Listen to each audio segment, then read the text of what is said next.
Antonio Manuel Ruiz Quirós Arroyo, conocido en el medio de las artes como Antonio Quirós, nace en el Palacio de los Quirós, en Usieda, Cantabria, en 1912. De sus datos biográficos poco se sabe con exactitud, dado que él no solía darle mucha importancia a ello, teniendo la certeza de que un artista debe ser conocido por sus creaciones más que por las anécdotas biográficas. Sus antecedentes artísticos se remontan a la influencia de su tía, la reconocida artista María Blanchard, aunque fue poco el contacto que pudo haber tenido con él, pues su contacto debió ser efímero, dado que durante la infancia de Antonio, ésta ya radicaba en París.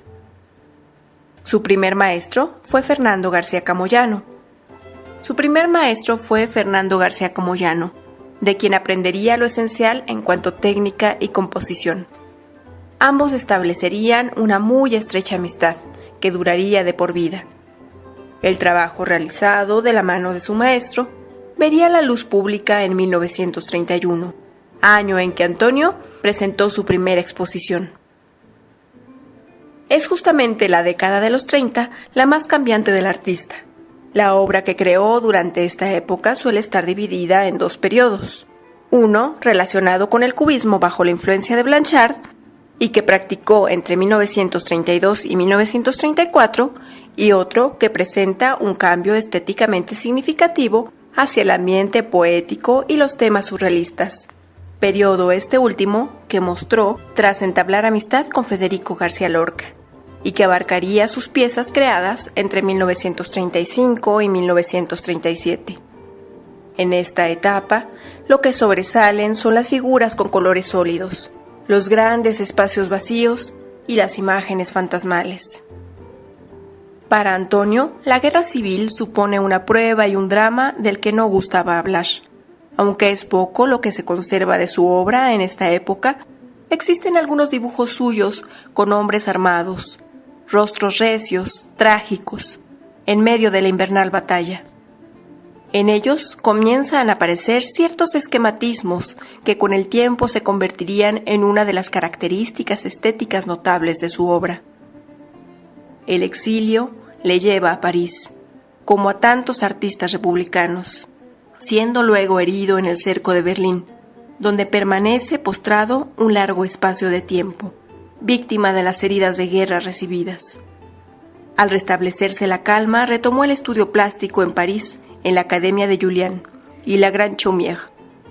Entre 1945 y 1951, expone en diferentes países europeos, Francia, Estocolmo y Ámsterdam.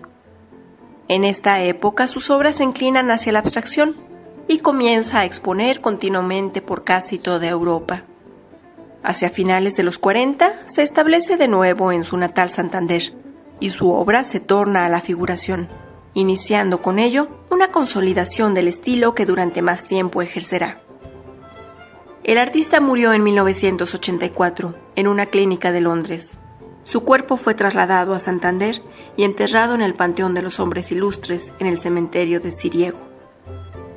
Antonio Martínez Cerezo escribiría en un homenaje póstumo publicado en el diario El País hacia 1984, año de su muerte, lo siguiente: Quirós puede gustar o no gustar, pero lo que no cabe duda es que es un pintor personalísimo, tanto en la concepción de sus figuras, delgadas, esqueléticas y fantasmales, como en la viveza vibrante y joyesca de sus actuaciones, especie de seres en descomposición o piezas orgánicas fluctuantes, algo que se está haciendo o deshaciendo.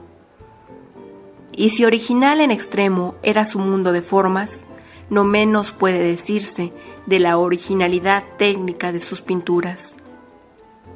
Colores planos, a veces que dejan resumar lo subyacente, y otras esa especie de rascaduras o flotamientos que recubren un toque cerámico, como un vitral. Otra originalidad, generalmente afectada de Quirós, es la calidad de sus retratos, verdaderas incursiones en el ánima del retratado. Y es que antes de retratos, estos aspiraban a ser, y lo eran, grandes abstracciones, trazos de cuadros, condensaciones de su mejor arte. Antonio Quirós es el autor de uno de los más bellos cuadros reunidos por Eulalio Ferrer en su insólita colección.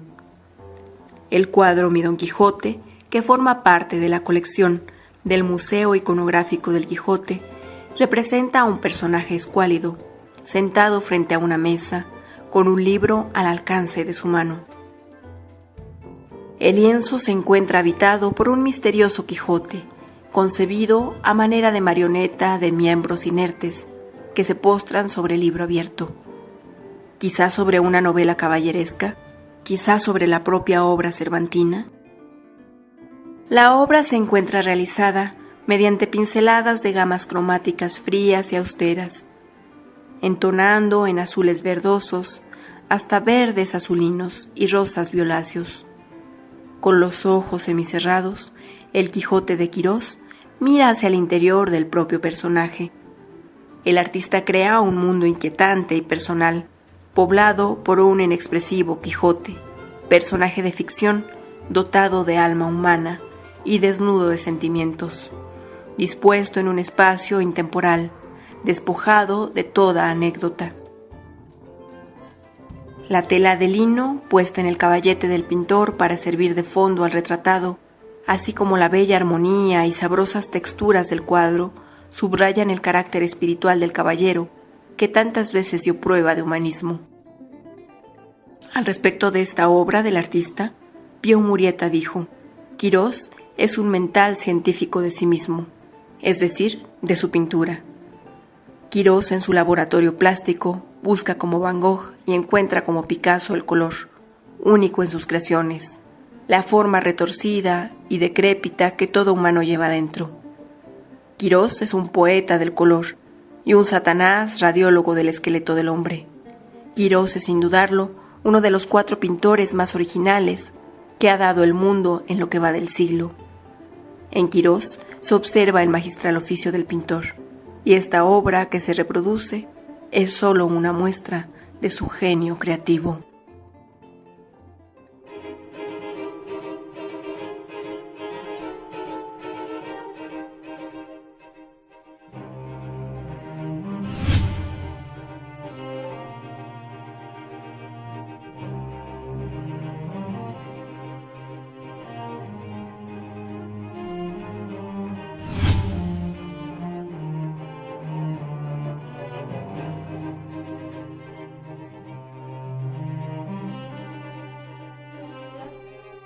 Hola, ¿qué tal? Salim Díaz. ¿De dónde venimos? De Durango, de la Universidad de la UNI. Bueno, pues ya había venido con anterioridad desde que era estudiante. Pues bueno, siempre ha sido muy interesante tanto las ponencias como el calor que nos brinda el pueblo de Guanajuato.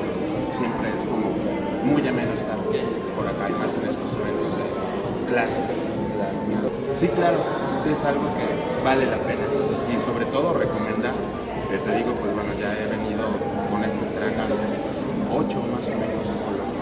Pues bueno, que sí es muy recomendable en todos los aspectos, ya que pues podemos estar siempre a una altura lingüística, académica, de personalidades pues bueno, a nivel internacional y sobre todo esta hospitalidad que siempre nos brindan ustedes como organizadores. De la Universidad Autónoma, si habría que buscar una palabra como eje, pensaría en el gozo.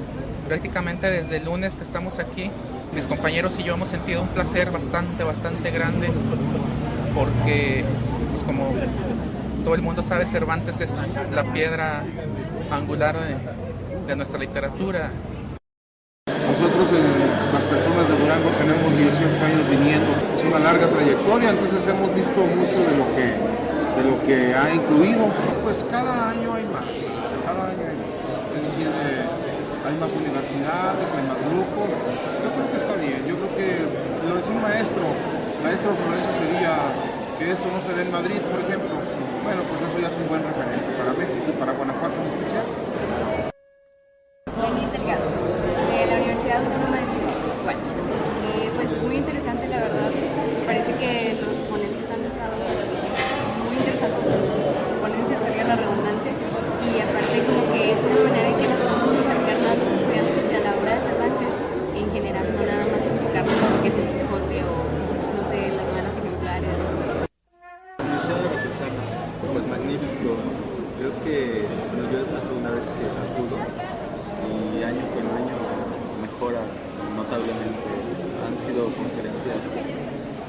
sustanciosos en todos los sentidos, se aprende como estudiante. Pues si conocen a Cervantes o han leído parte de su obra, creo que no podría decirles más que vengan a escuchar de boca de los especialistas, de las autoridades, novedades, porque básicamente eso es lo que uno viene a escuchar aquí, novedades acerca de las investigaciones literarias que se hacen en torno a la obra de Cervantes. De Chihuahua, la Universidad Autónoma de Chihuahua, en la UACH. No es la primera vez, realmente está pues, bastante interesante. Me gustaría volver a venir, espero poder volver a venir el próximo año. Tiene que venir, es un evento pues, muy importante y pues, realmente llama mucho la atención. Prueba de eso es que pues, venimos desde bastante lejos y realmente es porque vale la pena. Venimos porque vale la pena y realmente tiene gente de toda la República. Eso indica que es muy buena